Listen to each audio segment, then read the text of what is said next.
All right, we are live. Welcome to the broadcast, ladies and gentlemen. Today we are going to be taking questions from the YouTube chat as well as my Steemit post for this particular video and any questions coming in from any PFT patrons. So I'm going to, first of all, share this link and make sure some people are tuning in, first of all. And if you can go ahead and do the same, share this on Facebook, Twitter, share it around, let people know that we are currently live right now taking questions. And as I said, I'm going to post this on Steemit. That's Steemit.com. We can talk about that today as well. And I'm going to be paying attention to the comments section on Steemit. So let me just make sure this is posted correctly before we get into this. Okay, we're posted on Steemit. Looks to be good. Do we have anyone tuned in yet? Okay, I have one person watching. That's a good sign, at least. We got one person tuned in, so I know somebody's watching. Okay, here we go. Hello, hello, hey, hello, hi, David, hi, Shell, hi, Franz. My man, new to the channel, really like your work. Thank you so much. It's greatly appreciated. Mr. T. Stewart 23. Hi, Saffron Blue. Guys, be sure to get your questions into the chat here. I'm going to try to pay close attention to the YouTube chat, as well as the Steemit post chat, as well as the pre-written questions that have come out on Patreon that have been submitted to my Patreon account at patreon.com/pressfortruth. So I don't know where to start on the questions front. Maybe we'll wait till a few more people tune in. Hi, Joel. Hi, James. Hi, Annie. Glad to see everybody here. We seem to have good signal strength right now, so that's a good sign. What type of stuff do you look into? Asks David. Well, I look into all sorts of stuff. David, I kind of these days have been taking things essentially one day at a time. It really depends on what's happening in the news today or that day. Today I just decided to go live, to be honest. I just figured, you know what, I feel like just kind of not working on a video today and working on one in the sense of just communicating and networking and joining together with you guys, the audience, today. So that's how I do it. I just take it day by day. Terry Brock, good to hear from you. Seeing you on Steemit and now over here on YouTube. Rock on, brother. Great to hear from you. Yes, Steemit has been a lifesaver, really. If people just tuning in right now are not familiar with what Steemit is, I would strongly suggest you check it out. Steemit.com, that's Steemit.com. And this is a social media website that is very similar to a Facebook crossed with Reddit. So just imagine a platform where, similar to Facebook, you can post whatever you want, status updates, pictures, videos, whatever you're into, and then the community can upvote content that they like. And if your posts get a lot of upvotes, they'll make it to the front page of Steemit. But the catch here, the difference is that Steemit actually issues a cryptocurrency called Steem Dollars. It'll give back to the community in the form of a cryptocurrency called Steem Dollars. And I have been earning Steem Dollars for posting my content on Steemit. And I've been collecting these Steem Dollars, and what I do is I trade them in for Bitcoins, and then I sell those Bitcoins on a site called localbitcoins.com for fiat cash, straight up money, direct deposit into my bank account. And I've literally been paying my bills over the last couple of months with Steemit, because as you know, the YouTube adpocalypse has hit us pretty hard, demonetizing a great deal of our videos. This video is probably not monetized right now, probably won't be. That's just how it's been going. But thankfully, Steemit has been able to supplement that income that's been lost from the YouTube ad revenue. Now getting into the cryptocurrency space with Steemit. So it's a beautiful thing. If you're not familiar with it yet, again, check it out. In fact, I'm going to head on over to my Steemit post right now, quickly refresh the page, and make sure that we are live. Oh, we good. We have a question coming in from the Steemit post already, from Skreza. I don't know if I'm saying that right. My question is, what is the definition of truth? Well, that's a very, very good, solid question. The definition of truth, I mean, that perhaps I should look it up in the dictionary, but to me, I've always saw truth. Now this is something I think philosophers have argued or philosophized over for maybe thousands of years, whether or not truth is absolute. And I am of the opinion that it is, and we can get into that more in depth if you want follow-up questions, Skreza. But I am of the opinion that there is such a thing as absolute truth. And for example, some people will say that 2 plus 2 doesn't necessarily equal 4. That in this current reality, in this current understanding of science and math that we're at today in the 21st century, yeah, it equals 4. But some would say that, it's possible that in some other alternate reality, or maybe we're going to learn something new about math that's going to prove that it never was. Well, I don't believe that to necessarily be the case when it comes to truth. I do think there is such a thing as absolute truth, and not everything is all, black and white. There's lots of gray areas, but people laugh this off all the time. Classically, in the Bible, Jesus Christ said he is the truth. And before he was crucified, Pontius Pilate said to him, "What is truth?" He asked the question, same question you're asking. What is truth? But he wasn't asking it in a way that he was actually curious. He was kind of mocking it. He was kind of saying, like, what is truth anyways? What's truth? Like, as if, it's all subjective, really. But I strongly disagree with that. I would tend to more fall in line with, I suppose, what Jesus would say about it, is that there is an absolute to it. And that's how I feel about it. I don't know if that answers your question at all. I will try to refresh this and see if you have any follow-ups. But again, that's my just my thoughts on this concept of absolute truth, whether this is a reality or not. Okay, we have a lot of comments coming into the YouTube chat. So again, I'm going to be keeping an eye out for super chats. Obviously, we appreciate any donations and tips that come our way, and if you manage to get a question in onto the super chat, we'll definitely get that one read and answered on air. All right, we're going to quickly scroll through here and see. Somebody says, what is the subject? No subject today. I just decided to go live, and we'll just kind of see where it goes. That's kind of how I roll. I'm often all about just winging it. That's how I do pretty much every interview. I learned that, in just my evolution of doing Press for Truth, not to over-prepare. The first few times I did interviews, like the first time I did a big interview for me was probably the first time I was asked to do a video Skype interview on the Alex Jones channel, back in around probably 2007 or something like that, 2007, 2008 maybe. And I remember, like, back then it was, it was a big deal for me to do that back then. And I was nervous. And I remember mentally preparing for every possible question he might ask me, and having a solid answers, set for any question. But the problem is, when those questions would arise, I would then start getting nervous because I had this set answer that I'm basically memorized, and now I feel like I'm about to rhyme off a script that I've rehearsed and memorized, and it doesn't come off as natural, and I come off as looking all nervous, and I eventually realize, all right, screw this, wing it. That's the only way to go. Just stay true to yourself, be honest, talk about what you know about, and absolutely wing it. So I've never gone back. That's what I do.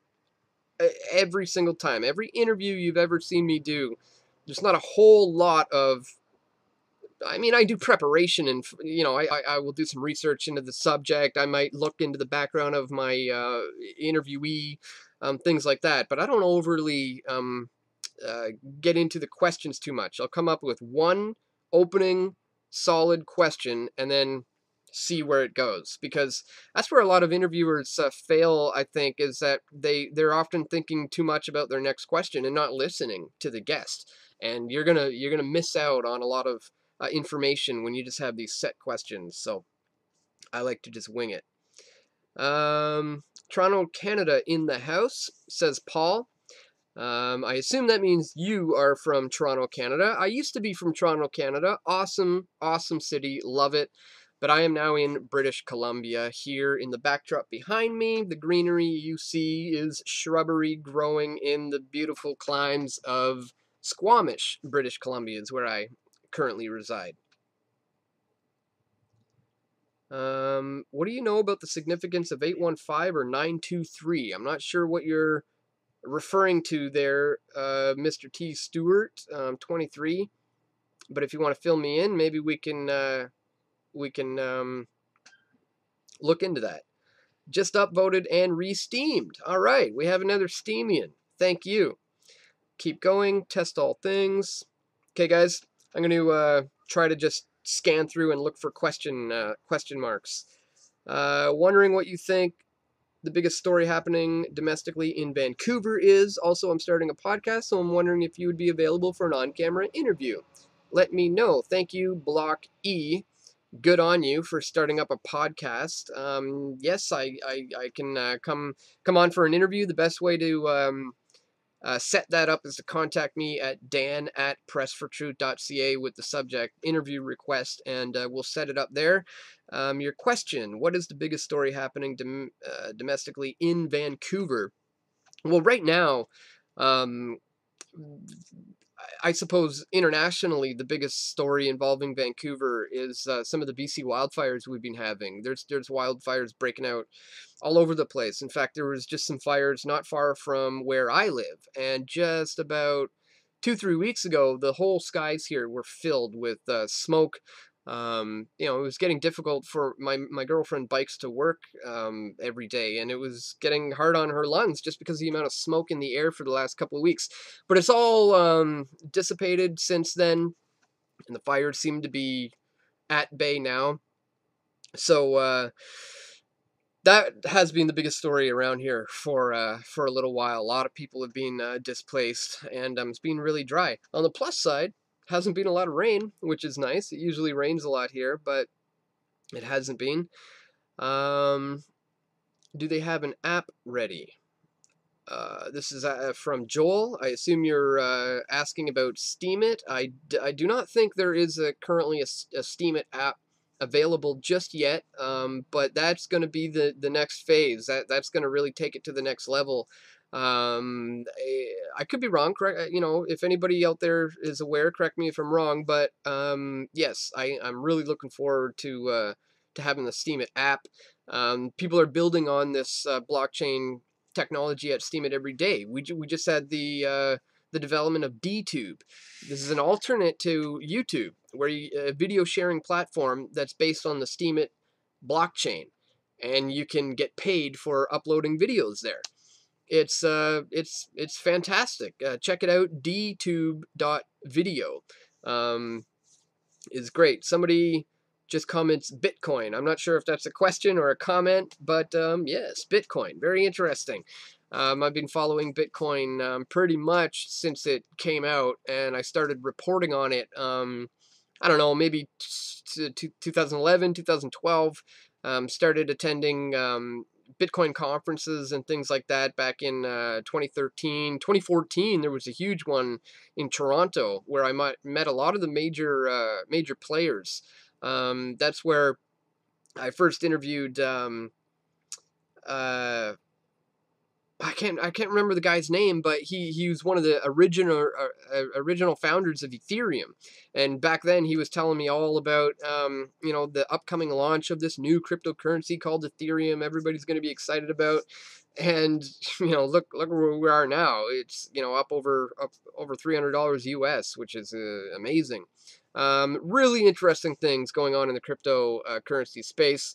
I just did an interview on a radio show for an hour earlier today, talking all about Ethereum's ties to Bilderberg and Peter Thiel of PayPal, and how this blockchain technology, it's kind of at a fork in the road right now. It can be used to empower humanity, or it can potentially be used to enslave humanity. I don't know how many of you have heard of this Internet of Things, where they're essentially want to categorize everything onto a blockchain ledger. I'm talking about physical objects, literally not just coins anymore, but every single thing on the planet being categorized and ledgered on a blockchain to essentially have total control over absolutely everything. So that's something to be very aware of. But again, like I said, I think we're at a fork in the road. It could go, it could go a number of ways at this point. I think the oligarchy, the power string, the puppet string pullers are very concerned and interested in this technology. Um, Bitcoin's decentralization is a problem for them, but that's why newer platforms are starting to rise all the time, like Ethereum, where it's not decentralized whatsoever. They have a man at the top, Vitalik Buterin. In fact, just a few months ago, when it was falsely reported that he was in a car accident, when news of that got around the world, the price of Ether dropped dramatically that day, which goes to show how much goes into just one man being in control of that particular currency. So I don't trust all of the cryptos, and we have to be very leery moving forward about where this blockchain technology is heading. But as I said, it has the potential to empower humanity or enslave humanity. We'll see where it goes. We have a super chat coming in. Thank you so much, David. Looks like you have a question. Can you comment on the idea that Harvey and Irma may have been engineered or harped? Thank you so much for the question and for the super chat. So the question is in regards to the recent hurricanes, Harvey and Irma, and whether or not they've been harped. If people out there are not familiar with what he means by that, HARP stands for High Active Auroral Research Program. This was a United States military operation, experiment really, where it was about 150 antennas that were meshed together up in a remote location in Alaska. And what they were able to do was to concentrate an electromagnetic beam that they could beam up into the outer ionosphere and the magnetosphere up in outer space. And they found that they could actually beam this electromagnetic field back down to Earth, and not only get a resonant image to be able to detect caves and tunnels and things like that. They could get an image on the computer to essentially scan the Earth to see through it. But they eventually realized that depending on what frequencies you tune this beam to, you could create weather disruptions, potentially earthquakes, hurricanes, you name it. I mean, Nikola Tesla talked about this in the early 20th, in around the early 1900s. He talked about the fact that the Earth is vibrating and it has its own resonant frequency, and he claimed that if you could figure out the specific frequency that the Earth vibrates at, and then you amplify that frequency, you create a duplicate frequency and you inject it in there so that it amplifies the original one. He said you could theoretically split the Earth in two. So now we have scientists who have been working on this. Weather modification is not a conspiracy theory. This is something that governments has been working on since the 70s. I mean, the Canadian government in the late 70s signed a deal with the United Nations and a number of other countries to agree not to engage in any more weather modification research way back then, which which makes me think that the research didn't stop. It just went a little more underground. Certainly it continued. That was a long time ago. So certainly the possibility for this to happen is there. So yes, I would say it's 100% possible in this day and age that they can use directed energy beam weapons such as HARP to create disturbances like hurricanes and earthquakes. It's perfectly well in their interest to want to be able to bring any particular nation, region, state, country, city to its knees without actually having to fire off a single bullet and go through the resources of that. So um, is it likely? Not likely, but is it possible? Yeah, it is. It is possible. This technology does indeed exist, and we have to be aware that the military is not interested in something like HARP for just for fun. The military is there for one purpose and one purpose only: to fight an enemy. And when it comes to these kinds of experiments, well, who do you think the enemy is? I think you guys can probably have a good guess. All right, I am going to hop on over to one of our Patreon members' questions. Okay, we have one here. Unfortunately, I didn't get this person's name, and when I went to try to find it, I wasn't able to, so I apologize. I don't have the name of the person who asked this question, but it's a long one, so I will just go ahead and read it here. What are your thoughts on having Peter Joseph of the Zeitgeist film trilogy on your show? I find the concept of a natural law / resource-based economy to be quite intriguing. I've only heard James Corbett give his assessment on it, albeit a very small one, giving it ties to a technocracy. I believe the concept has many similarities to anarcho-capitalism. No government, no open source, globalized, decentralization, technical efficiency over market efficiency, creating abundance, no more borders and nation states. The awoken all want out of the system, and there's a myriad ways to do so. I believe the discussion could be on the merits of a resource-based economy and how to go about doing so. And also discuss positive subjects of relevance like 3D printing, blockchain technology, cryptocurrency, vertical farming, towers, etc. Your viewers would hear a new perspective, and I see the interview as being mutually beneficial. Side note, what are your opinions at this moment on natural law / resource-based economy? All right, thank you so much for the question. It's a long question, a lot to get in there.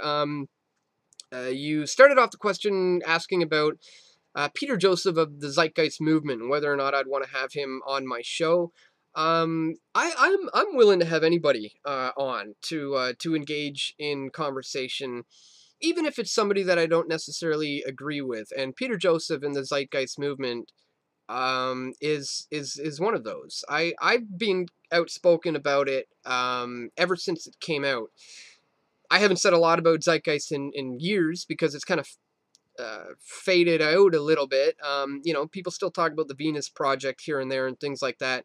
I've done various exposés on these and explain why, the issues I have it, and I can briefly break it down now. For me, a lot of it tends to side a little too much on the communist kind of socialist leaning aspect, and I see a lot of the as you said, I think you mentioned James. You said you looked into his analysis. I would agree with what you said that he said, that it's more of a technocracy, that we would be leading towards a futuristic nightmare rather than a utopia of being controlled by this AI technology. So, and not to mention, we have governments working hard on 2030, Agenda 2030, what used to be Agenda 21, which is essentially controlling every single organism and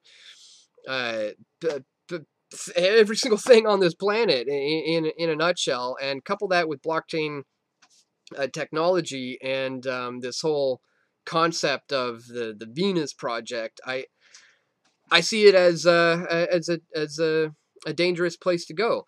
Now, in terms of a resource-based economy, let me just see how you worded that, natural law / resource-based economy. I don't know, I'm not so sure that that would actually work in the real world. I think it's an interesting concept, but it's not something that I think would would legitimately work. I mean, this is a fiat. This is a money based system, and it has to be like that, in my opinion, because there's nothing intrinsic. There's nothing wrong with money, in a sense. Capitalism is not the problem. Money is not the problem. We need money. There's always going to be money. It's just a medium of exchange. If we got rid of money, or cash, as we call it today, people would just start trading with, apples and oranges and, services, and that would just become the new money. There's always going to be money. There's nothing wrong with money. In fact, going back to the Bible, this is a misquote, often misquoted. People say the money's the root of all evil. No, that's not what it said. What it said was the love of money is the root of all evil. Big, big difference there. Nothing wrong with money. We need it in a society to be able to function as a society. It's the covetousness, it's the wanting, it's the greed, it's the need and the wanting more so of money where the problem lies. And you're always going to have that. That is an issue with mankind's hearts. So no matter how many machines you employ to do all the work for us, there's still that underlining issue that mankind has to deal with. So I don't think these solutions are really that viable. We have another question from someone in patron, a PFT patron, Patrick Dowell. Why do you think most Canadians go along with the left-wing socialist agenda, i.e. euthanasia, elective abortions, LGBTQ, globalization, funding of the Clinton Foundation, etc., etc.? Good question, Patrick. Yeah, it is really sad and disgusting to see what's happening in Canada. I think a lot of this must be stemming from the education system, to be honest. I think our universities and colleges have been usurped by Marxists who are basically putting social justice warrior ideologies into their lectures. And not only the schooling and the education system, but the government itself. Over in Ontario, we have Kathleen Wynne, the lesbian SJW. Not that I have anything against lesbians, but if you want to better understand why the transgender agenda is being pushed so hard in Ontario, it's because Canadians are for the most part electing these SJWs who have infiltrated government and schooling and society with their Marxist ideologies, which really stems. It really boils down to a communistic Canada is what they would rather see. And man, yeah, it's sad to see. And again, it hopefully that answers your question. I think that's a lot of where this is stemming from. And this happened a long time ago, where the education system was taken over. So on that note, get out of school, folks. Just don't spend tens of thousands of dollars to go to university just so they can prepare you to send you out on the world up to your neck in debt. It doesn't make any sense to me whatsoever. Stan Alch in YouTube here asks, been following the NAFTA discussions? Yes, there's been some recent developments with NAFTA. It seems that Trump just kind of mentions that when he wants to and when it's convenient, and nothing actually really is happening on the back ends. And then Mexico and Canada is like, oh, whatever, just ignore Trump, whatever he's saying. But this is something we've been talking about at Press for Truth for years. In fact, we've made multiple films on this topic, the need to reform the North American Free Trade Agreement, in fact, scrap it altogether. In fact, we've documented extensively how all of these trade agreements are just incremental steps towards an eventual North American Union. That's the end game to the NAFTA and the Free Trade Agreement and the General Agreement on Trade and Tariffs. All of these that that we've been involved with over the years.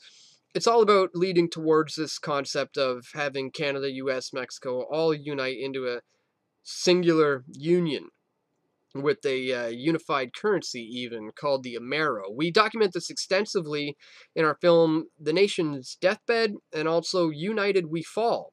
All of my films are available online for free on this YouTube channel, which you are watching right now. So if you guys want to learn all about NAFTA, all these free trade agreements, and how they've been incrementally moving us towards this idea of unification on a national level between Canada, US, and Mexico, check out our film United We Fall. Again, just use the search feature on YouTube on my channel, and you'll find all our films there. All right, we're going to continue scrolling through, see what kind of more questions we might have. A lot of comments. All right. We have another super chat just popped up. Thank you for that. Oh, okay. There's been a few super chats. I've been missing these. Thank you, by the way, so much for contributing via the super chat. Your donations are greatly appreciated. Resource-based economy. Uh-oh. Guy's channel's name is Resource-Based Economy. You might have some problems with what he said. I sent you that question on Peter on Steemit. Thank you very much. Isn't that on Peter Joseph? I think what you're saying, you sent me the question on Peter Joseph. Okay, great.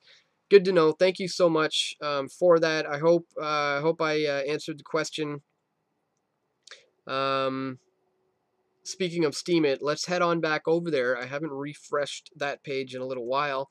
Let me see if we have new questions coming in there. And if you're just tuning in, we are live here on YouTube, obviously. You know that because you're watching right now. But we also have this embedded at steemit.com/@pressfortruth is my my account at Steemit. And we are live there. And I'm going to be taking questions from the comment there as well. We have one from Full-Time Geek.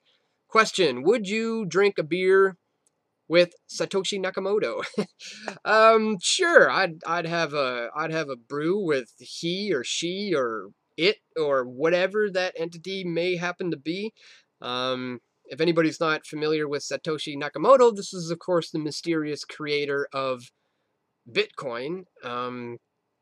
Where some believe that the origins are probably Asian, obviously because of the sound of the name. But you know, if you've actually read the white paper, some people have pointed out that there's, you know, this entity, this person used phrases like I think he used the term bloody hell or something like that, which leads people to believe maybe this is a pseudonym and they're actually, you know, somebody from Britain or something like that. Bottom line, we don't know who Satoshi Nakamoto is.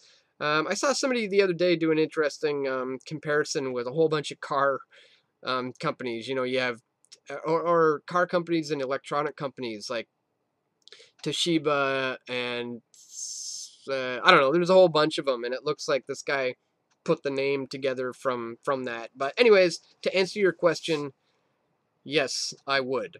Although I'm off the beer these days. In fact, I'm off all alcohol these days. I've been on a little bit of a health kick for the last month and a half. In fact, in 4 days, it'll be exactly 2 months where I've been exercising a lot every single day, eating really healthy every single day, and I haven't had a single drop of alcohol in almost 2 months now. And it's just to get on a bit of a health kick. I just want to get in shape.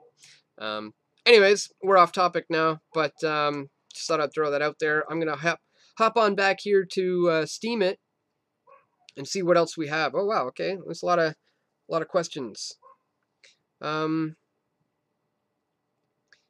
Nick asks, do you grow your own food? Okay, Nick's got a bunch of questions here. Have you heard of this song before? Sorry, I'm not going to have time to go listen to it. I don't recognize the title. He also asked, do you own, make any of your own organic products, and do you grow your own food? Excellent, excellent questions. Yes and yes.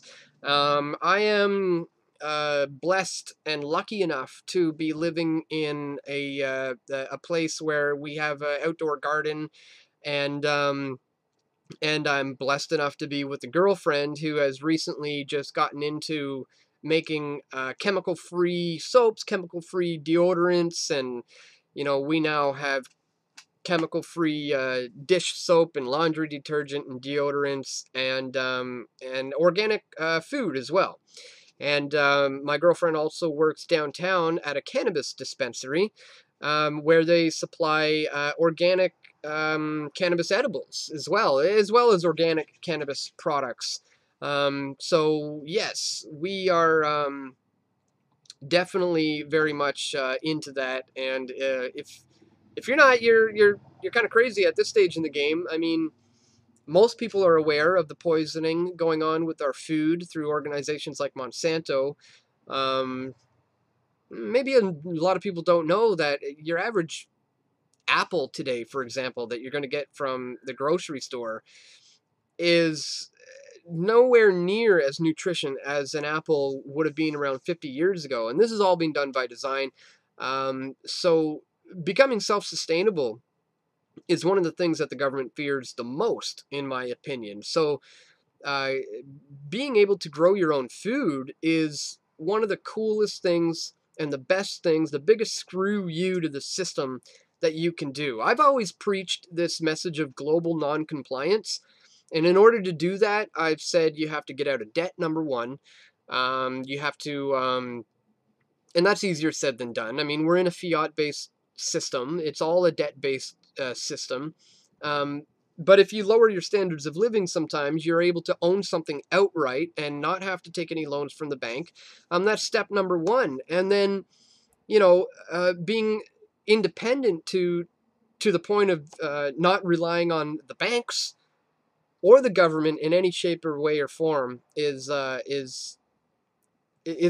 they fear the most. And being able to grow your own food is a huge, huge part of that. Um, I, I don't know. Maybe I can. I don't think the cord's gonna stretch. Anyways, I was gonna maybe try to bring my laptop over to the edge to show you our garden, but I don't think it's gonna reach. So I'm not gonna bother trying. But you can believe me, we have a garden down here, and we didn't get a whole lot in this year, but we're stoked to get it going next year. And the first year we were here, we got some good use out of it. And yes, I strongly recommend everybody do that. I had an idea for an interesting app. I'm just going to tell you guys about it right now. I was keeping this to myself because I was like, you know what, this is a good idea. Maybe I can turn this into $1 million idea, but I'm going to put it out there right now. Screw it. Open source information. Maybe you guys can turn this into something real. I started having this idea. Let me see if our signal is still good. Okay, we're still here. Imagine an app that is very similar to Uber, only instead of riders who need a ride and drivers who are facilitating that ride, it would be people who own land and people who need land to grow their own food. So imagine that the app, and you could call it Grober, would essentially link up landowners who want to rent out backyard space for locals in their area to use said space to grow their food. There's a lot of there's a lot of things I've been thinking about in order for this concept to actually work.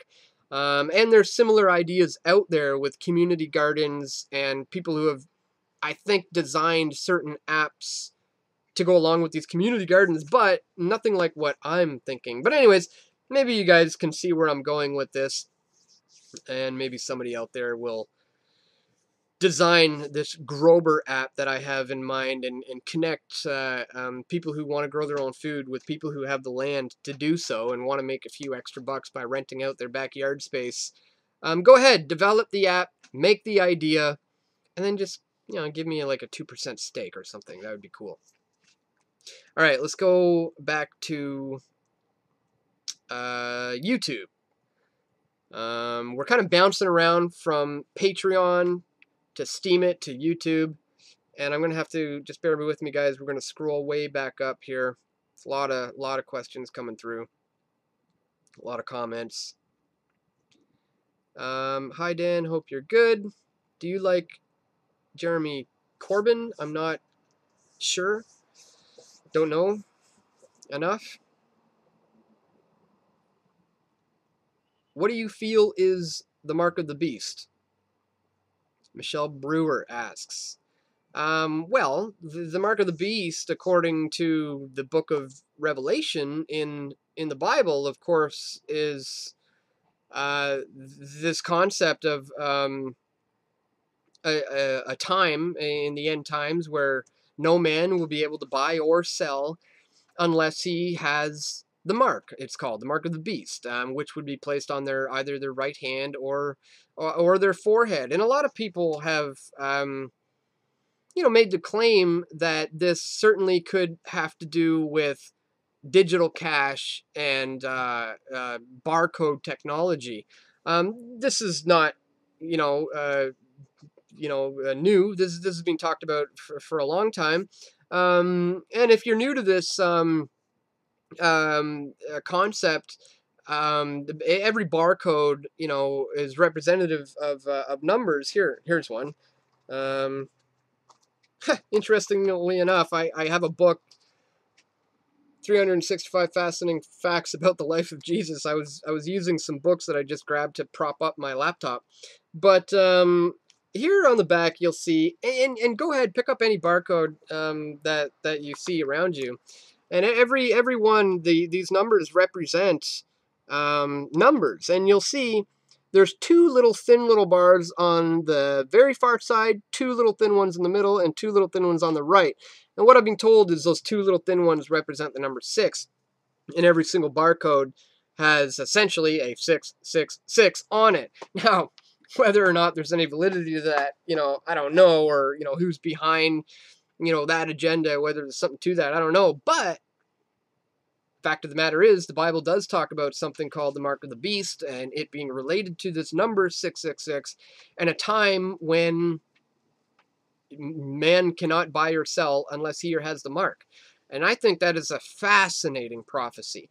I mean, even just 100 years ago, it would have been really difficult to fathom that for people, pre-internet and, this to even think about a concept, a time where we could be living in a day and age where you wouldn't be able to buy something or sell something unless you were a part of this system, unless you had this mark. Well, I think we're almost at that point where, we're getting to that point where something like that is now fathomable, like it's possible. I can see how moving forward, how this digital cashless system could eventually be turned into this beast system, this concept where you can't buy or sell unless you have what will be termed the mark of the beast by Christians in the eventual coming end times. So yeah, very, very, very fascinating. Is it here? I don't know. Is it going to be in the form of a microchip under our right hand or in our forehead that we're going to be scanning? This is what a lot of people who have been researching this have been talking about for decades now. But I do believe it is coming. I do believe in Bible prophecy. So if you haven't read the book of Revelation and the book of Daniel, which ties in with that greatly, I would suggest you do so. It's a good read. All right. Okay, we have another super chat. Can you comment on the secret space program? Thank you for the super chat, and thank you so much for the question. I haven't done a lot of research into this area. I'm not exactly familiar with what the secret space program is, so unfortunately I can't really comment on that a great deal. Perhaps you can fill me in. I know there's a lot of secrecy in general when it comes to what goes on up there. I don't necessarily trust anything that NASA has to say. you know, so I'd take anything coming from them with a grain of salt.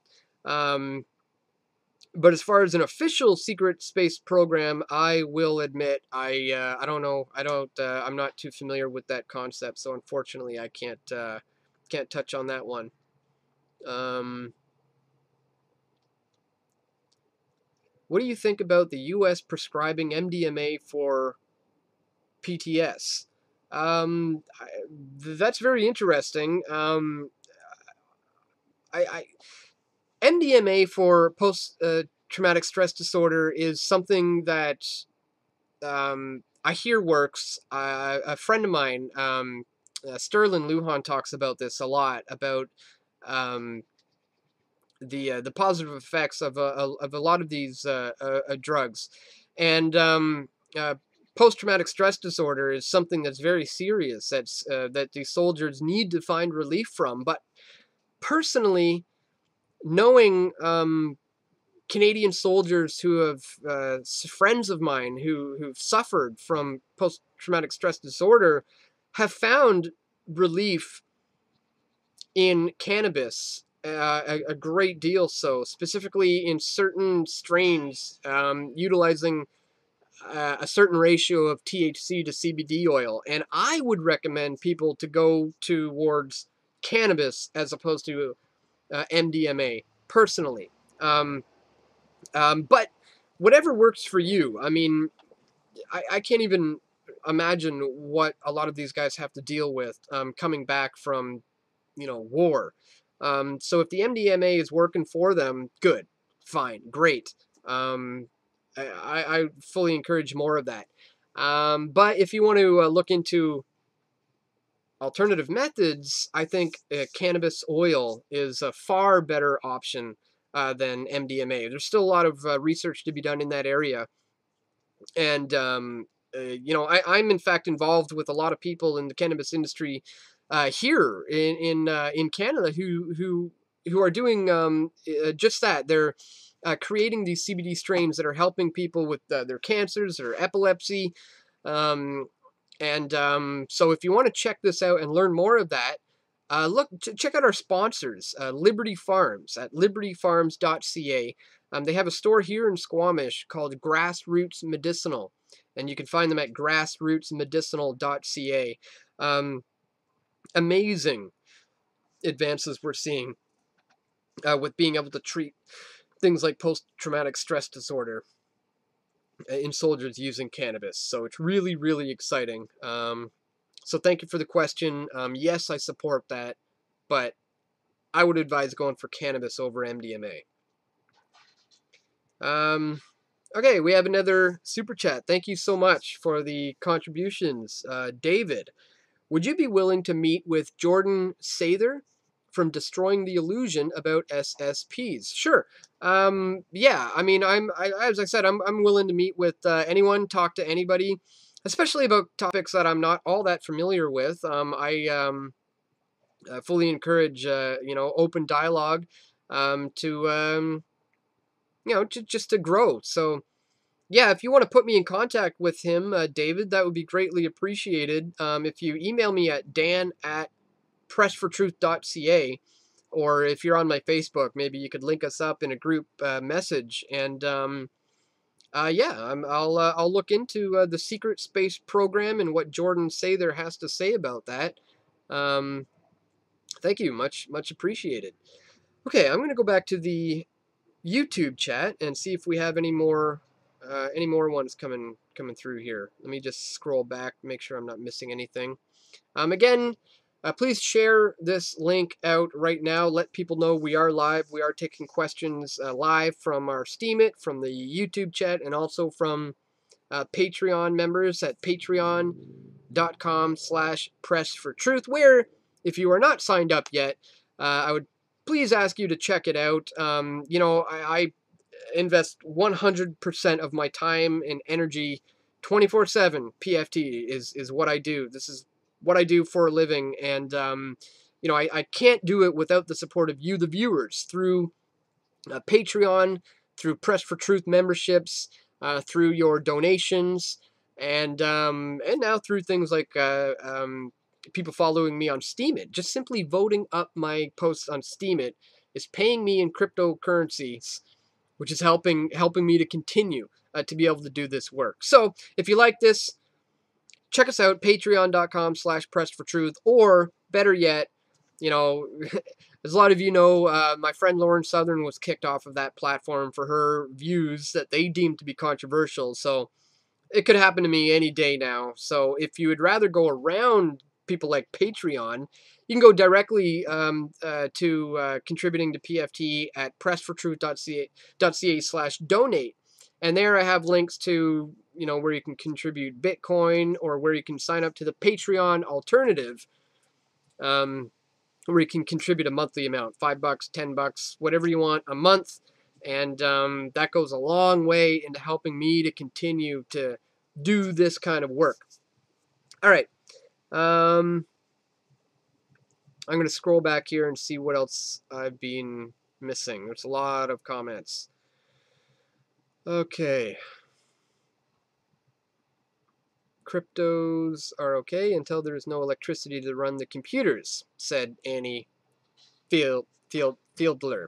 Yeah, that's a good point. Cryptos are cool until they flip the switch and kill the internet.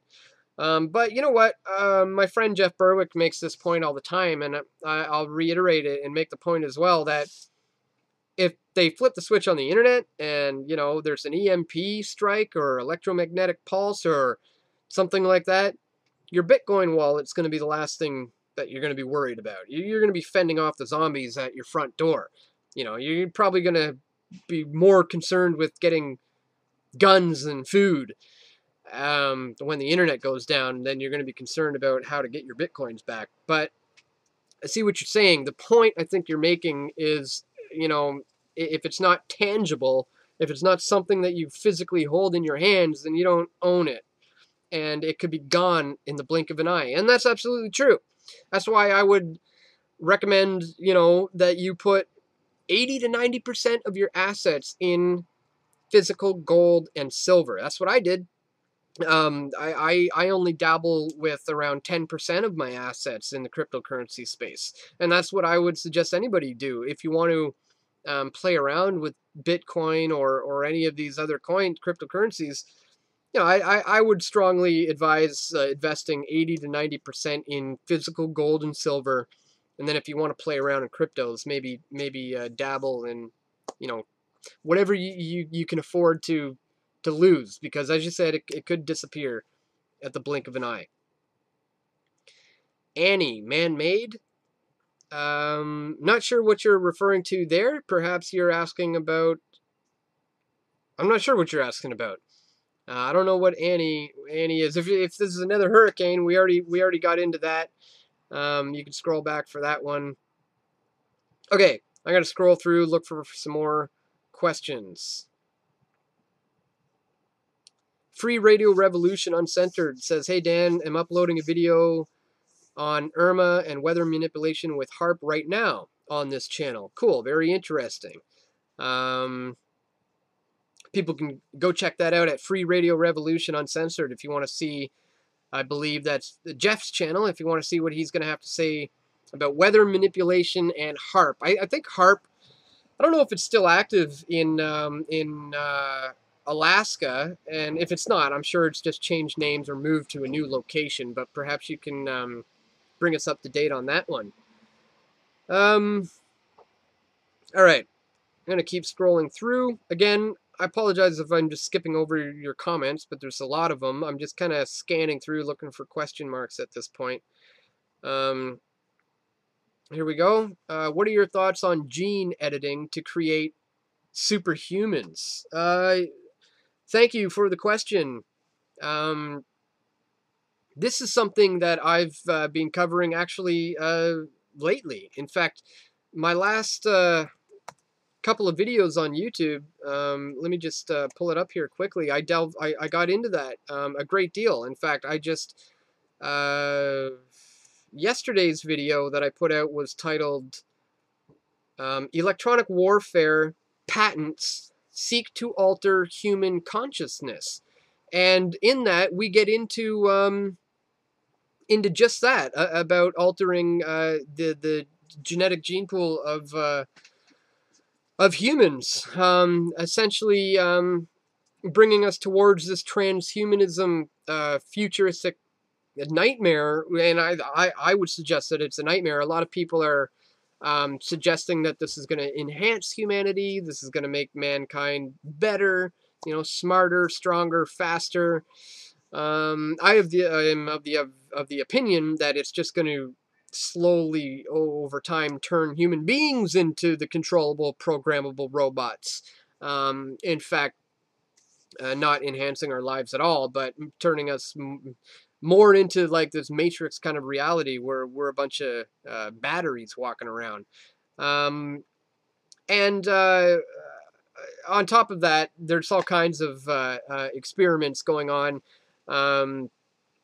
with, splicing this technology with the human gene pool, and even just experiments on the human mind. We covered that in our videos about MK Ultra, and I think I did another video the other day. Oh yes, the race for AI exposed: how transhumanism technology is leading the third revolution in warfare. So, Humanic Box, thank you for the question. I would strongly suggest you check out my 2 previous videos to this one that you are watching right now. We get into that human gene splicing, altering states of consciousness with the electromagnetic frequencies, magnets, beaming frequency rays right through our skull.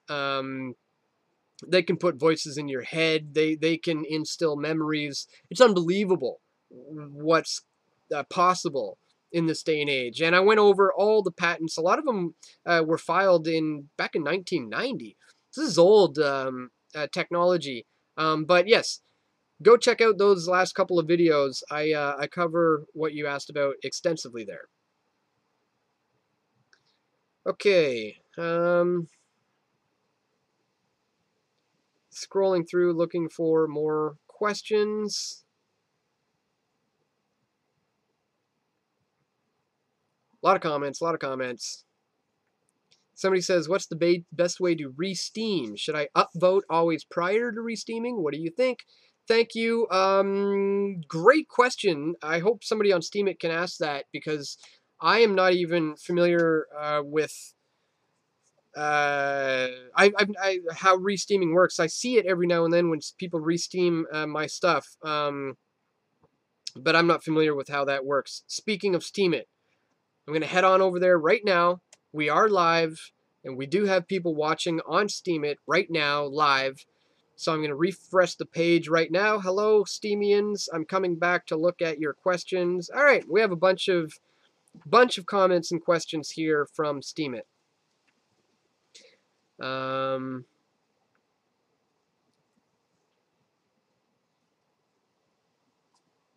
Okay, somebody says, why you don't set merchandise rewards for a pledge on Patreon, t-shirt, etc. You think it's useless waste of time and patrons' money? Is there any need in some kind of cryptocurrency Patreon? Good question. That's a really interesting concept that I'm sure a lot of people are working on and thinking about right now, is a cryptocurrency Patreon type of system. And I have heard of something like that called Truthium, and I made a video on that. So it's quite literally the concept that you're referring to here, melding the blockchain with rewarding people with cryptocurrencies for finding various truths. So yeah, there's already people working on that concept. Your first question, why don't you set merchandise rewards for pledges, like t-shirts and stuff like that? Do you think it's a waste of time? No, I don't think it's a waste of time. I originally did have those things set up on my channel. I'm one of the first guys who was on Patreon in this movement. I launched my Patreon account in 2015, I think it was, and nobody even knew about Patreon back then. And I had all the reward tiers back then. But what I found is everybody who was signing up to mine anyways didn't want to claim the rewards. That's an option that you can click, that they weren't interested in it. And a lot of my audience seemed to give me the message that they're not looking to get something back per se, like a t-shirt or something like that. They're just signing up because they want to support my efforts. They just want to contribute, not to get something back, because they're already getting something back.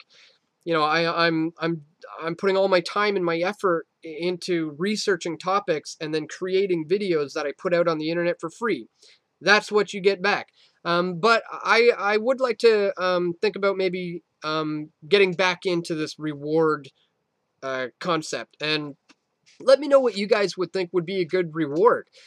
Maybe these live chats could be something that we could do just exclusively for Patreon members. I know, you know, there's a few friends of mine who do that, and we could just have an exclusive Patreon members only live interactions such as this.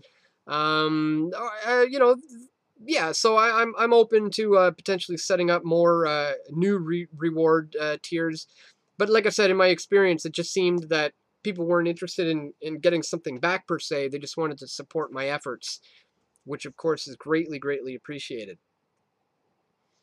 Okay, we'll see if we can go through some more of these YouTube chat questions before we get back to Patreon and Steemit. Just scrolling through, looking for more questions. A lot of comments. Thank you so much, everybody, for tuning in. A lot of comments. Not seeing too many more questions. I'm just going to keep scrolling, though. Just bear with me. Health kick, somebody says. What's the point? Well, feeling good. Having a positive mental attitude. Living longer. There's a lot of good points to being on a health kick. It's just good to detox every now and then, you know? And, you know, it's not like I was drinking a lot or, you know, eating really unhealthily all the time. But, I don't know, I was just starting to feel not great. And just out of nowhere, I just decided to put my foot down, and just on July 11th, I just happened to note the day. I just said, no, that's it. I'm just going to be on a health kick. And every single day since then, I've been running every day with my dog. I put about 25 or 30 pounds of books in my backpack on my back, and then I pick up my dog and we jog up hills around here. And I've just been eating organic, raw, fresh, you know, going to the farmers market here, supporting our local farmers, not buying any processed foods, frozen foods. We're eating fresh, raw, organic, going down to the local farmers market as often as we can. And it's been awesome. I feel so much better. And I'm not even close to finishing my goal. I do have a goal that I'm trying to reach here. And I will get there, but I'm about halfway through. All right, I'm going to continue scrolling through, see if we have more questions. How fat is Kevin Smith in real life? He was looking pretty good compared to what I've seen in the past. And he's a nice guy. Kevin Smith is somebody I ran into the other day in Vancouver, film director. Most famously probably for, you know, Clerks and Dogma and a bunch of great films. He's a cool guy, funny guy, really nice in person, but a complete tool, completely lost and clueless when it comes to politics, just brainwashed by the Hollywood left to kind of toe the leftist line in Hollywood. And he was so wrong on his views on Charlottesville when I asked him about that. The video is on my channel. I just interviewed him last week, and he started talking about, you know, saying that all these white supremacists descended on this little liberal arts college town to cause trouble. Right away, he had it completely backwards. No, it was the little liberal arts town who started this by wanting to ban a Confederate statue. And then these alt-right, wing guys, yeah, they went there to have a protest. They obtained legally a permit to do so, to have a protest about the taking down of this Confederate statue. So Kevin Smith had it completely backwards about who was instigating this thing. And he said, oh, Trump made the statement that, oh, there's problems on both sides, and that was ridiculous. Well, no, there were problems on both sides, all right? It takes two to tango. You can't have a fight with one side. I mean, there were two sides involved. That's the bottom line. But I like Kevin Smith as a person. Nice guy. He was very nice to me. He's a funny guy. I like his films. But when it comes to his politics, the man is clueless.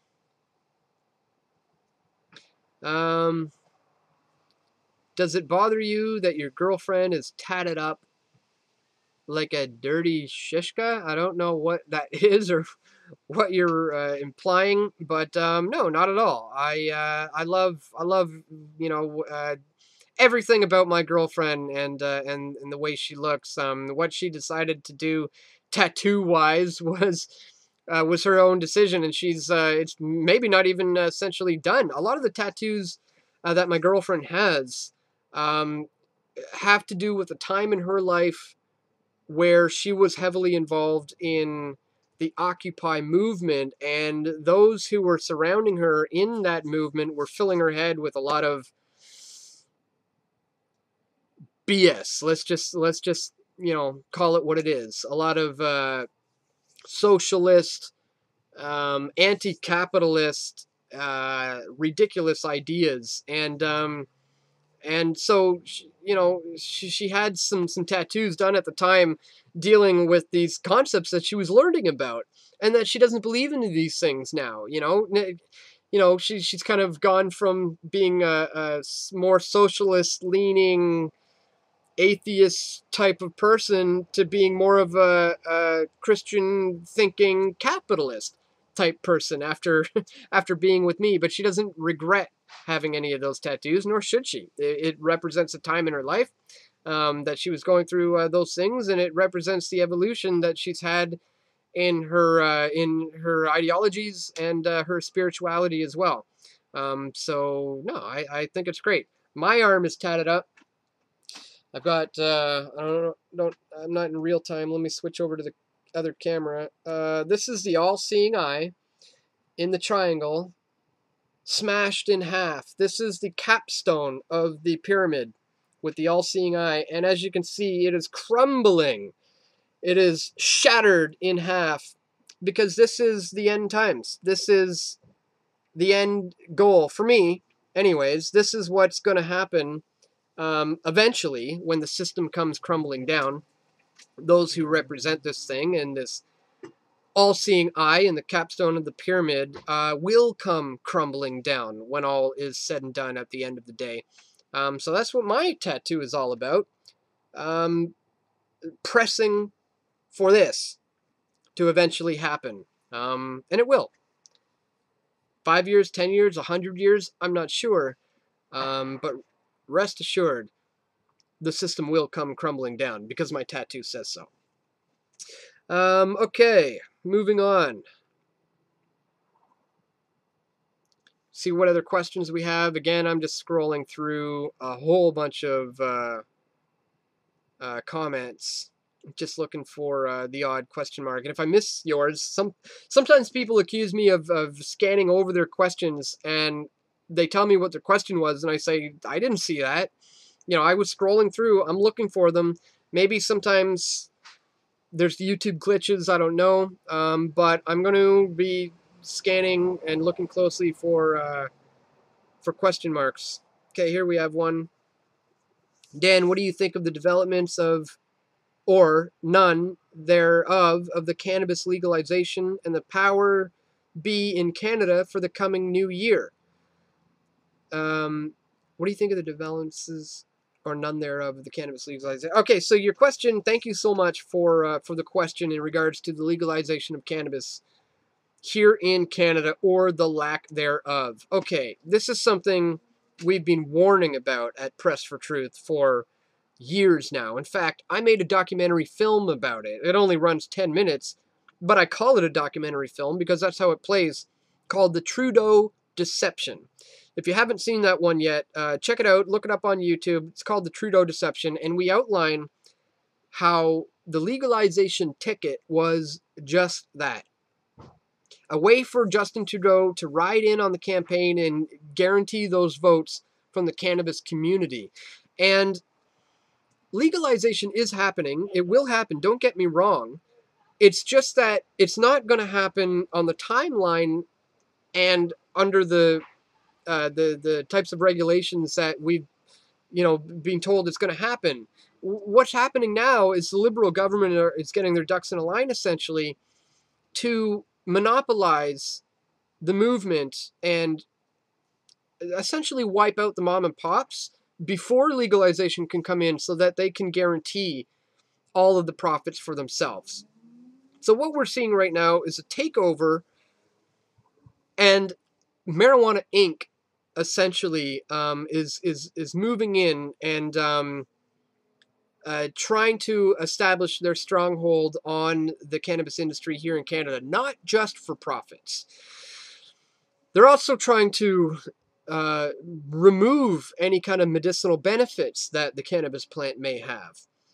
And we may soon see a connection between these licensed producers, the insider crony capitalist fat cats that the Liberals are issuing these licenses to, with companies like Monsanto, who are going to start issuing GMO seed, GMO cannabis, irradiating cannabis in order to remove its medicinal properties, so that this is not going to be a threat to big pharma. So there's more to it than just people freeing themselves from being imprisoned for this plant. People can also cure themselves of a lot of the ailments that big pharma has us hooked on their pharmaceuticals for. So there's a lot of things that need to happen, and they're constantly pushing it back. They said it was going to be in Canada Day. Yeah, right. Now they say Canada Day of 2018. It's not going to happen, and we need to stop looking to people like Justin Trudeau to handle legalization, because if you watch my film, The Trudeau Deception, you'll see exactly what I'm talking about, how they are pushing it in the wrong direction.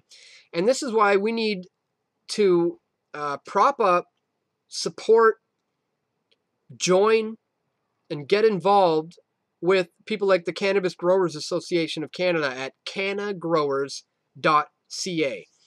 These are my friends, headed up by President Chad. The president of it is Chad Jackett. And what they are doing is essentially forming I guess you could call it a lobbyist group, who is going to represent BC growers and growers all across Canada who have built this industry. It's because of the growers over the last couple of decades that people all over the world know the name BC Bud.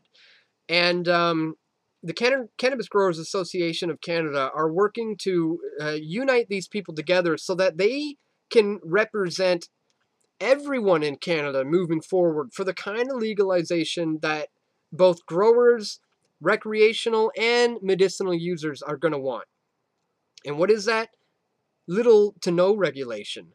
The ability to grow your own, maybe upwards of 6 plants per household, and that not coming from their GMO LP issued strains. This is another important part of the cannabis fight that we are involved with here with the Cannabis Growers Association and my friends at Liberty Farms, is maintaining the genetics of these strains like Charlotte's Web, a high CBD strain that has been instrumental in helping epileptics deal with their seizures. Yes, the legalization is going to happen because it's inevitable. It's clearly what the Canadian people want. It's just that right now it's happening at a slow pace on purpose, because the Liberals are trying to set up Marijuana Inc. as we've often called it here. And we always say at Press for Truth that cannabis is the gateway to liberty, because once people realize just how much they've been lied to about what that plant does and doesn't do to your body, maybe they'll start to, it'll be the gateway into liberty, into freedom-minded individuals questioning their government and beginning to learn that, you know what, maybe things aren't exactly as I always thought they were, or as the government is telling me. So, in my opinion, cannabis is the gateway to liberty, and we got to stop looking to the government to promote and push for things like legalization, and we got to look to the grassroots local community, the growers who built the industry and made it happen, people like the folks over at cannongrowers.ca. Okay, going to see if we have more questions in. We've already been going for an hour and 15 minutes on this live stream. So I'm going to check, make sure we don't have any other Patreon questions. And we will check the super chat. Let me quickly head on over to Steemit. And I'm going to probably wrap up the broadcast fairly soon. But I'm going to open it up right now for anybody who does want to become a patron. I'm going to say this. If we get 2 new patrons who sign up for any amount within the next 10 minutes, it is now 4:27 Pacific time. If we get anybody signing up as a PFT patron in the next 10 minutes, I will stay on for, let's say, another half hour broadcasting live. So I'll come back here and we'll refresh this in 10 minutes and see if we're going to be on for another half hour. Let me go ahead and refresh the Steemit link. Again, if you're just tuning in now, we have this going on live over on Steemit, steemit.com, and my account there is at Press for Truth, and I've been taking questions from people in the chat, in the comments section. Okay.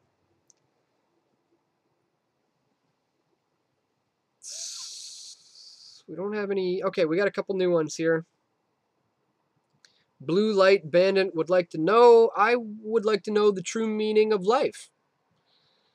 Well, the true meaning of life. All right. Well, that's a bit of a big question. The true meaning of life is, I don't know. I suppose finding what makes you happy, finding what makes you content, figuring out what success means to you, and is it progressing things? Is it making the world a better place? Is it enhancing other people's lives? That's what it's all about for me. And, I think there's a bigger picture to this life. I do believe there are things going on in this world that can't necessarily be seen with the naked eye. And, I think there's more to life than just the regular 9 to 5 and all the kind of materialistic BS that people get caught up in. For me, it's the whole meaning is about not only finding purpose, but making the world a better place and bettering humanity and having fellowship with mankind, but it's also having fellowship with your creator. Is also the meaning and the purpose for me personally, is that I believe that we are beings that were designed and created by an intelligent designer and a creator, and I think one of the meanings and purposes is to also have a relationship with that creator throughout this walk in this thing that we call life. So that's the meaning of it for me. Hope that answers your question in a nutshell. I also like the answer coming from the fish in the meaning of life from Monty Python. Classic. Okay. Somebody asked, where did the beach ball incident happen? I know it was in Van, but where? Okay, thank you for asking that. All right, I got to talk about this now that you asked that. Thank you for bringing that up. This happened at Old City Hall in Vancouver. So a week ago or so, I went to this rally where there was anti-Islamophobia counter-protest happening, where there were some people having an anti-Islamophobia rally, like 27 kind of right-wing people had a permit there, and about 3 or 4,000 counter-protesters showed up to this thing to counter the protest. So I showed up there to kind of do some interviewing and, interview some people and just to kind of get views from both sides of the political spectrum on this issue. And when we were there, a lady was giving a speech talking about the issues of racism and the systemic racism in Canada, but in the same breath, she was talking about the big bad white man and how the white government is suppressing Indigenous peoples. And I made the point that kind of sounds racist itself. I mean, it's a bit of a double standard here. I kind of made the point that I thought this rally was against racism. And all of a sudden, we got surrounded by people who started chanting, "Racists go home, racists go home." And so as we were there trying to have a dialogue with these people, there was a beach ball kind of bouncing around in the background. People were floating around this beach ball. And there was a couple of Antifa guys hanging out, and they were eyeballing me down. And what a lot of people don't know, I'll get to in a minute. Actually, I'll fill you in after. But so here's what happened. All of a sudden, I got hit in the head with a beach ball. And a lot of people online are saying, dude, it was a beach ball. It was bouncing around. It probably happened by accident, but I know for a fact it did not. This was a direct act of aggression where it was a point blank, like ping, like bang, right in the face, glasses popped off. An act of aggression, a clear act of aggression. And these leftists do this on purpose. They use beach balls and bottles of water and things like that, so they could just be like, it's just a bottle of water, it's just a beach ball. And yeah, it was just a beach ball. It didn't hurt physically, but it was still an act of aggression. The guy pinpointed me and targeted me and threw it at my face, dodgeball style, the ping, and then he targeted a guy who was with me who also made these claims that the female speaker was making, sounding kind of racist herself. He also got hit, and my brother got hit as well. So we were clearly targeted, and regardless, yeah, it's just a beach ball, but it was still an act of aggression against me. And what people don't know is that before going into this rally, I was threatened with physical violence. Antifa said on their pages that they were going to be looking for Dan Dix, Press for Truth, and they were going to, quote, punch me and smash my equipment. So people don't know that going to that rally, I was informed that there were members of an anti-racist group in Vancouver who were on the lookout for me, saying they were going to, quote, punch me and smash my equipment. And then all of a sudden, I'm there, and we get surrounded by these people, and there's all these guys dressed in black surrounding me. And sure enough, I get pinged in the face with a beach ball. And now all these people are making videos. Some of them have gone viral. Some of them are pretty funny, to be honest. One of them, it's got like 500,000 views. The other one I just saw the other day has got 100,000 views in just a day or two. And it's these lefties trying to say I'm like this crying snowflake who's complaining about lefty violence for getting hit with just a beach ball.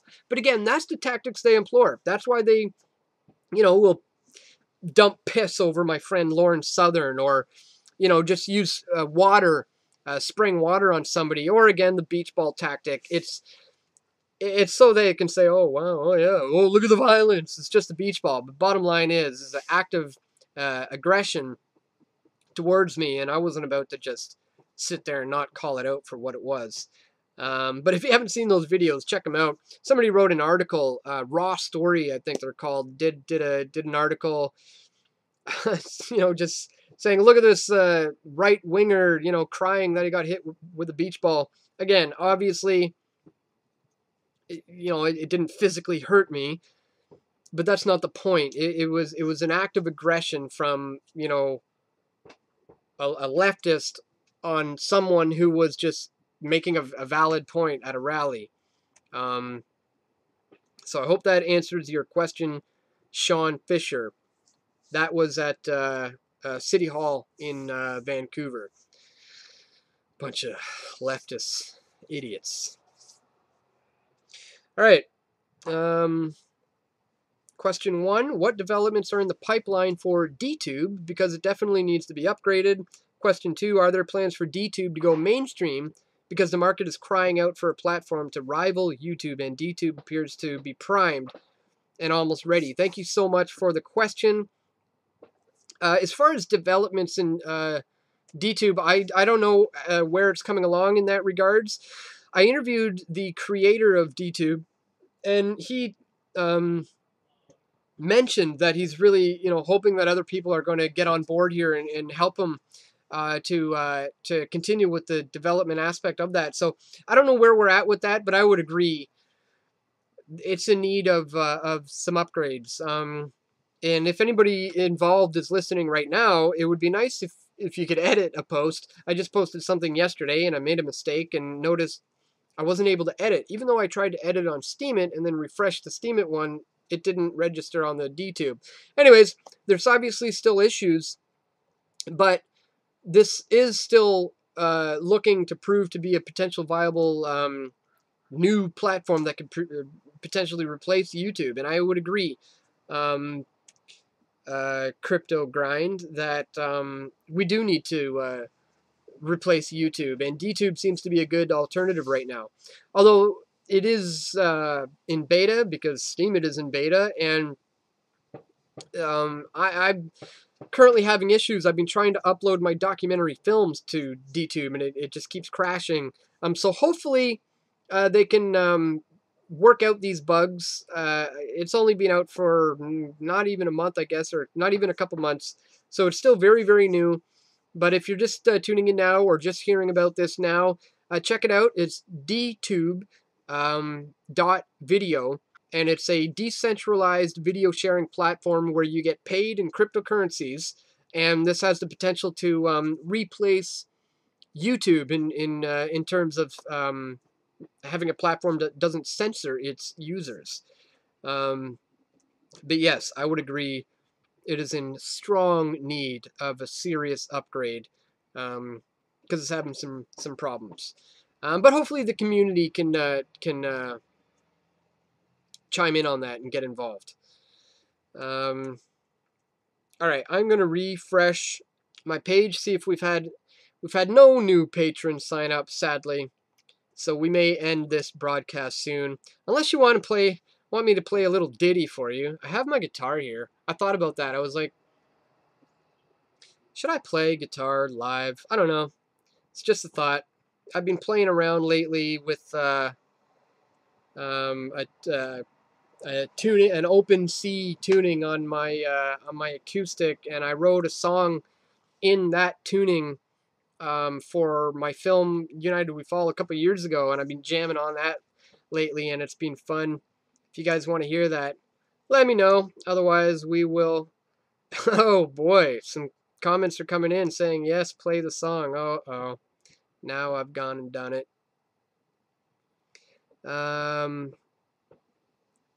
Okay, people say they want to hear it. All right, we'll do it. Let's see if we got a few more questions coming in, and then let me check on the Patreons and make sure we get all of those. Nicholas Peter asks, would you be interested in having Gavin Nascimento on your show? His message is great. His own personal story is inspirational. The knowledge he shares is deep and thoughtful. Very enlightening man whom I believe deserves more exposure. He has a website called anewkindofhuman.com, and his Twitter handle is @Gavin Nascimento. Thank you, Nicholas Peter, for the question. I am not familiar with that person's work, but I'm certainly willing to check it out. I will go take a look at that website. And if you want to email me at dan@pressfortruth.ca with any more information, or if you want to connect the two of us, I will certainly be willing to check that out. We're going to refresh the Steemit one last time. Check for any other questions on here.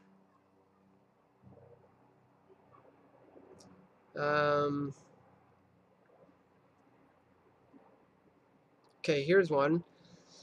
The globalist psychopaths aren't going to go down without a fight. They are clearly losing their grip, both on people and reality. I would like to ask you what you suggest for ordinary people, what they can do to resist them without resorting to violence, which they will always beat you at, because they have the biggest weapons, and without being fearful. Thanks, Dan. Great work as always, and watching now. Awesome. Thank you so much for the question. Anarcho-tech. I talked about that a little bit in the beginning of the broadcast about my ideas for non-compliance being the ultimate answer. Essentially having nothing to do with the system, just not playing along with their games anymore. You can do that by not voting. I've never voted. I've never registered to vote. I not once have given into the system in that regards. I'm not bragging about that. I mean, but it is something I am proud of, because I have stepped out of the system in that regards. I have nothing to do with it in that regards, and I would encourage you to do the same.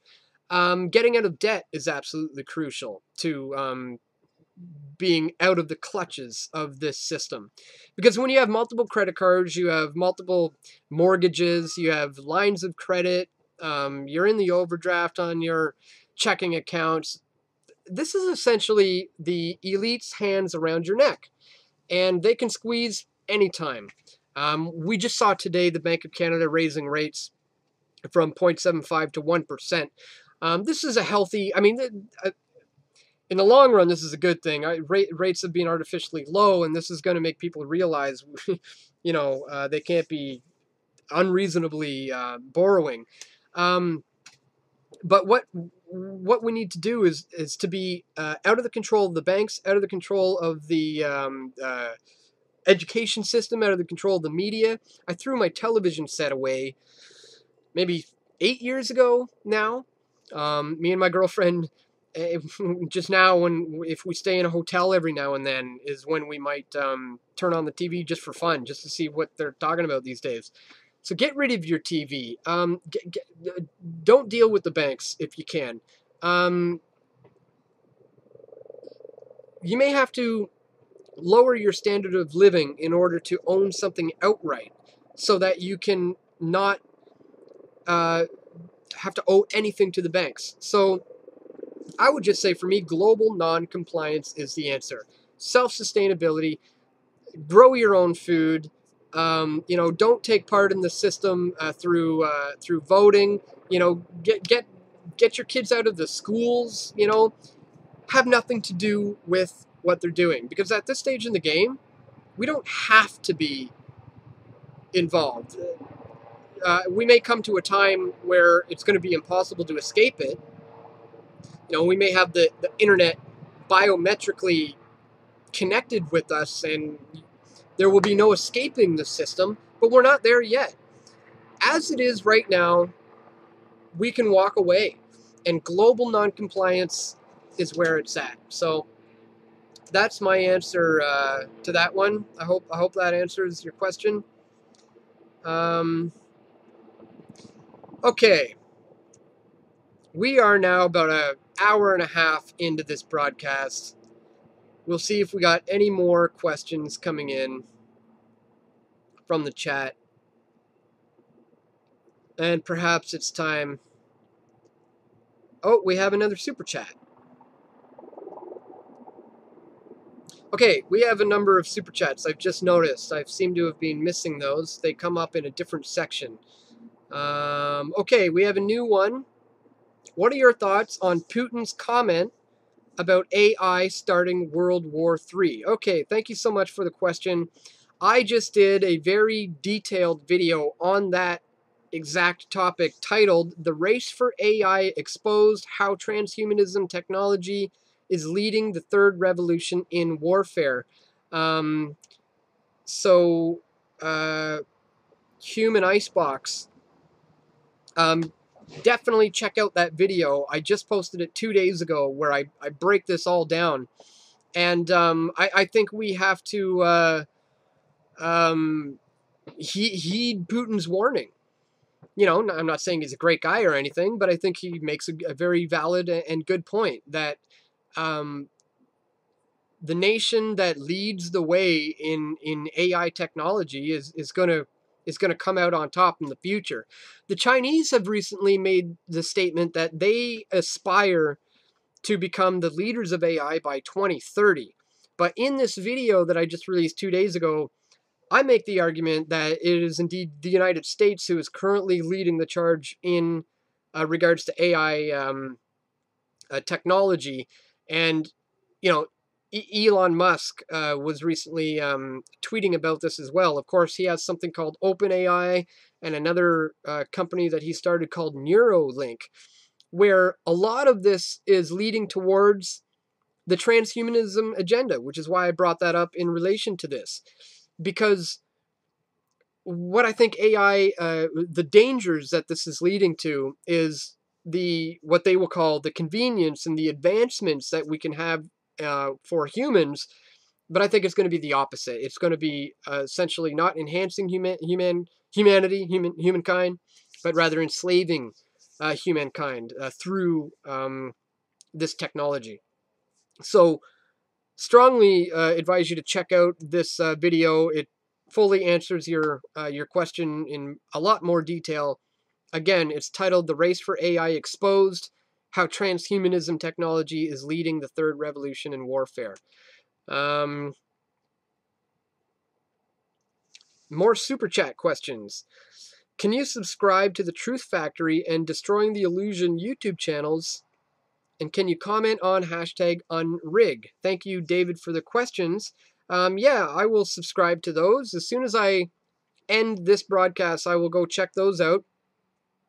And in regards to unrig, for those of you who may not know, this is referring to an initiative launched by Cynthia McKinney and a man named Rob Steele, I think is his name. And it's all about unrigging the system, hashtag unrig on Twitter. And this is a campaign where Cynthia McKinney is currently on tour trying to raise awareness for governmental reform. And I think it's a good concept and a good idea. I interviewed Cynthia McKinney on this whole concept of unrig. The video is called Cynthia McKinney on the Left-Right Divide and the Power Cell Solution, hashtag unrig. And she gets into this concept of the power cell where she wants people of all areas of the political spectrum to sign up on this thing, whether you're on the left, the right, the far left, the far right, whatever, so that they can facilitate an open dialogue amongst these opposing ideologies. And I think that's a good idea. I think that's healthy. I think that's something we need in this current state of the political left-right divide, the current state of this spectrum in America. I think having an open, honest, rational discussion about our opposing ideologies is important. Having said all of that, my views politically, I'm sure most people over the years have been watching me, have been leaning more towards the anarcho-capitalist kind of way of looking at things. And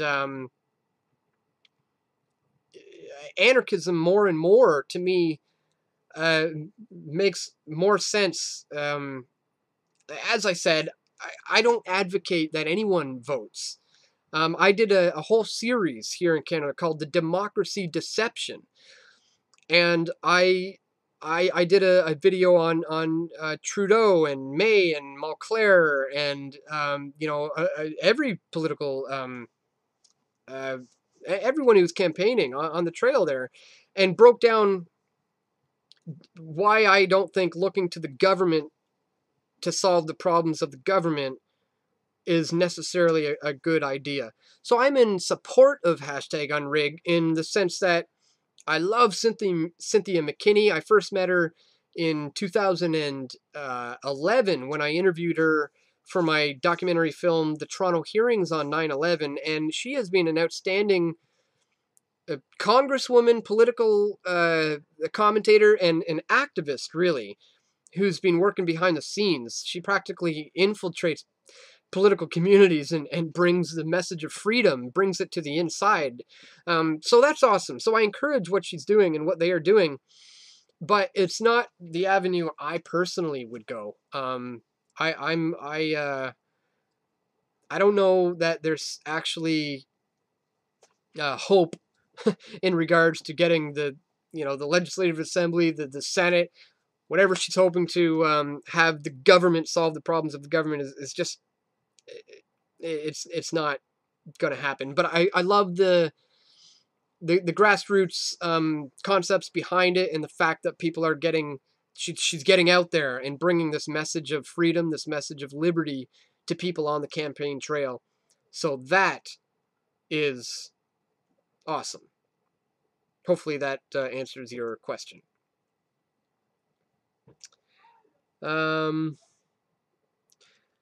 Okay, I want to make sure we haven't left anybody out of the super chat. I think we have gotten all of those. What are your thoughts on Putin's? We've got that. Can you subscribe? There are 2 questions above. Okay. That looks like that may be just about it. I'm going to quickly refresh my email, and if I got 2 new patrons who have signed up, then I'm going to stay on for another half hour. Otherwise, I got 1. David, thank you so much. Pledged for $5 a month. Much appreciated. Thank you so much for your support. It is because of people like you that this channel is made possible. So thank you so much. If I get 1 more patron sign up in the next 2 minutes, I will be stuck here. You'll be stuck with me for another half hour. Otherwise, I'm going to end this one in the next 5 minutes or so. Oh yeah. You want to hear the old guitar. All right. Why don't we see how this bad boy sounds? Give me 1 sec.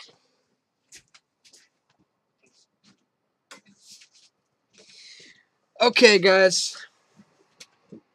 I gotta flip the camera. And let me make sure you can see. And hopefully you can hear this. As I said, that is open C. I probably should have tuned this.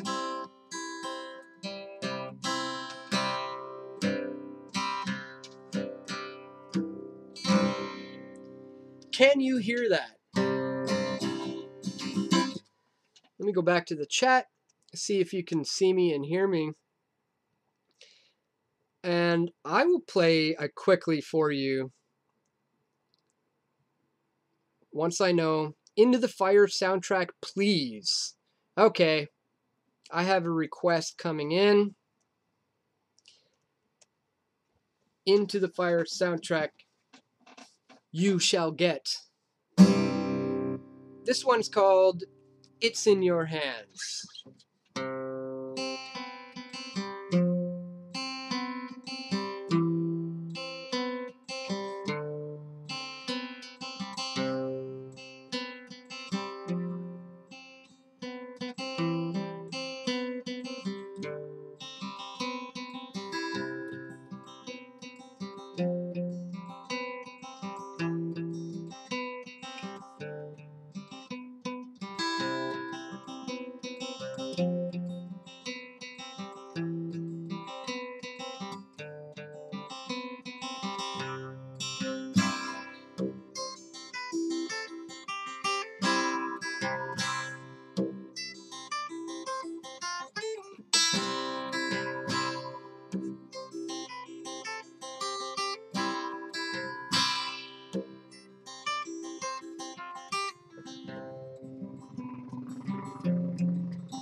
That was a little ditty I wrote for a song called United We Fall, and then I did make that song into its way into the Fire soundtrack. I think I did anyways.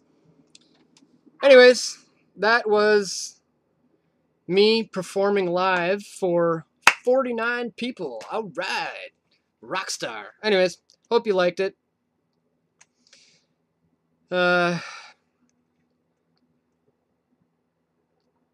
Thank you guys. Thank you for the comments. Divide and conquer. Fake news. Okay. Somebody says play the Turning Point intro. I don't have all those instruments here with me. For those of you who don't know, maybe people don't know, I wrote and scored and performed all the music for all 5 of my films. If you check out Into the Fire, the Nation's Deathbed, United We Fall, The Turning Point, Toronto Hearings, and 9/11, every film I've ever made, I did all the music for it. The piano, the guitar, the drums, the bass, the whatever. Every sound you've heard in any one of those films was created and performed and played by me. And we actually did a behind the scenes of the making of the music for all my films. And those are available on my YouTube channel. I think I have a playlist for all my music. So if you want to see the behind the scenes of the making of my film soundtracks, go check those ones out. Those are cool videos too.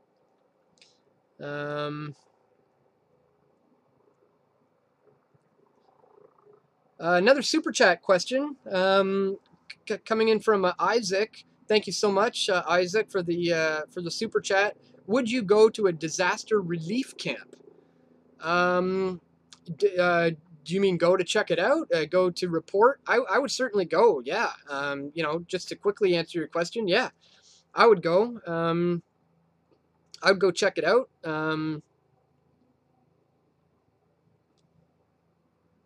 If you got a specific one in mind or a specific scenario in mind, let me know. Cool. A lot of comments coming in. I got a lot of people clapping. You like my little guitar ditty. Thank you. Thank you very much, folks. Much appreciated. All right. I've got one last thing for you to end this live broadcast. And for those of you who watch these live broadcasts, you should probably know, but I will be right back.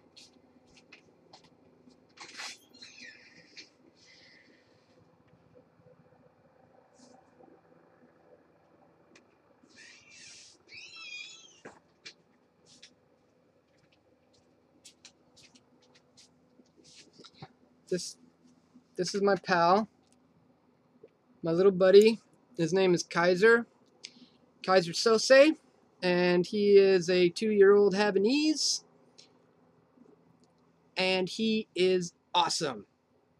I take him with me on my exercises. I put him in my arms like this, and I run up hills, and he sits there licking my face while I run up hills. So, anyways, thank you guys for tuning in. I think I'm going to go ahead and end this broadcast. Glad you liked the tunage. Thank you so much for the super chats. Thank you for anybody who joined up as a PFT patron. Again, the link is patreon.com/pressfortruth. Kaiser has an Instagram channel of his own. Maybe I'll put that as a link in the description of this video. You guys can sign up, see more from Kaiser. Okay, that's it for me, guys. Thanks again for tuning in. I will see you next time. Keep fighting the good fight, my friends.